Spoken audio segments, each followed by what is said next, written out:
to kiss me. Assalamualaikum warahmatullahi wabarakatuh. Perkenalkan, nama saya Cindy Fadila Putri, NPM 2202060023. Saya berasal dari Universitas PGRI Sumatera Barat, program studi bimbingan dan konseling. Baiklah, kali ini saya akan membahas sebuah materi, yaitu tentang bahaya gadget berlebihan terhadap perkembangan anak. Baiklah, langsung saja kita membahas materi yang pertama, itu apa sih pengertian dari bahaya gadget berlebihan terhadap perkembangan anak? Yaitu adalah segala sesuatu bentuk dampak negatif yang muncul akibat dari penggunaan perangkat elektronik seperti HP, tablet, komputer yang digunakan oleh anak-anak secara terlalu sering sehingga mengganggu proses tumbuh kembang mereka secara fisik, mental, maupun sosial.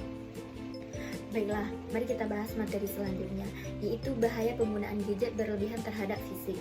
Yang pertama, yaitu gangguan penglihatan, di mana menatap layar gadget terlalu lama bisa menyebabkan mata cepat lelah, kering, perih, dan berisiko rabun dini.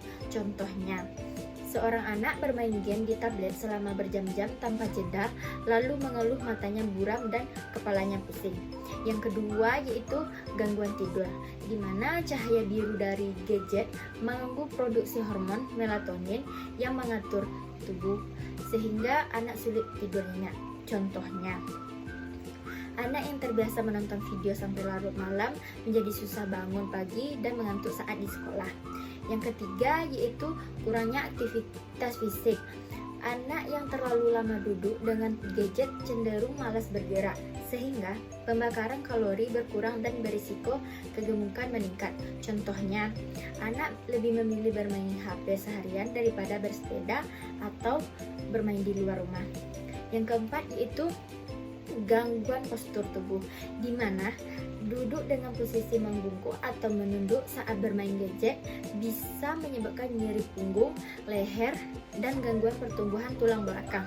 Contohnya, anak terbiasa bermain HP sambil tiduran atau duduk membungkuk, lalu sering mengeluh sakit leher atau bahu. Baiklah, materi selanjutnya itu bahaya penggunaan gadget berlebihan terhadap mental. Yang pertama, itu kecanduan, di mana anak merasa tidak bisa hidup tanpa gadget. Mereka gelisah, marah, atau rewel jika gadget diambil dan tidak ada koneksi internet. Contohnya, seorang anak menangis histeris dan menolak makan ketika orang tuanya menyita gadget karena ia sudah terlalu lama bermain game. Yang kedua, yaitu mudah marah dan emosi tidak stabil, di mana anak terlalu banyak paparan konten cepat dan stimulus berlebihan membuat anak lebih cepat marah, tidak sabaran, dan sulit mengendalikan emosinya. Contohnya, yaitu anak langsung membentak atau memukul temannya saat karena kalah dalam game atau baru saja dimainkan. Yang ketiga, yaitu penurunan kemampuan konsentrasi, di mana bermain gadget terlalu berlebihan membuat anak sulit fokus pada kegiatan lainnya seperti belajar atau menyimak guru di kelas. Contohnya, anak yang terbiasa menonton YouTube selama berjam-jam sulit memperhatikan pelajaran di sekolah selama 30 menit.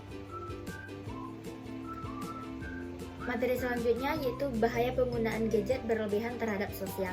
Yang pertama, yaitu menurunnya kemampuan interaksi sosial, di mana anak menjadi kurang tertarik untuk berbicara, bermain, atau berinteraksi langsung dengan orang lain karena lebih banyak sibuk dengan gadget. Contohnya, seorang anak lebih memilih bermain game di HP daripada bermain bersama teman-temannya.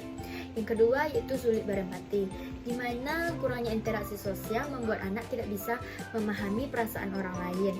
Contohnya, ketika teman menangis karena jatuh, anak tidak peduli dan malah asik menonton YouTube tanpa memberikan bantuan atau perhatian.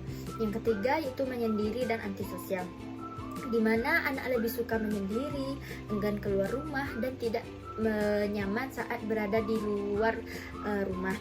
Contohnya, saat ada acara keluarga, anak lebih memilih duduk di pojokan ruangan dengan gadgetnya sendiri daripada berkenalan atau berbicara dengan sepupu-sepupunya. Baiklah, materi yang terakhir yaitu bagaimana sih cara penggunaan gadget berlebihan. Yang pertama yaitu membuat aturan waktu penggunaan gadget, dimana kita tentukan durasi maksimal penggunaan gadget setiap hari dan konsisten dalam penerapannya. Contohnya, orang tua menetapkan anaknya hanya boleh menggunakan gadget maksimal selama 1 jam. Yang kedua itu mendampingi anak saat menggunakan gadget, di mana orang tua atau pendidik bisa ikut serta mengawasi dan membimbing anak ketika anak bermain gadget, terutama saat mengakses internet atau menonton video. Contohnya, saat anak menonton YouTube, orang tua duduk di sampingnya dan menjelaskan mana konten yang baik dan mana konten yang harus dihindari. Yang ketiga yaitu memberi contoh penggunaan gadget yang bijak, di mana orang tua dapat menjadi role model untuk menggunakan gadget secara sehat. Contohnya, saat anak makan bersama dengan anggota keluarga termasuk orang tua, menyimpan gadget untuk fokus berbicara dan berinteraksi. Yang terakhir yaitu mengajak anak aktif dalam kegiatan non-gadget, di mana kita memberikan kegiatan alternatif yang menyenangkan yang dapat bermanfaat agar anak tidak tergantung pada gadget. Contohnya, mengajak anak bermain sepeda, melukis, atau mengikuti kegiatan pramuka dan olahraga.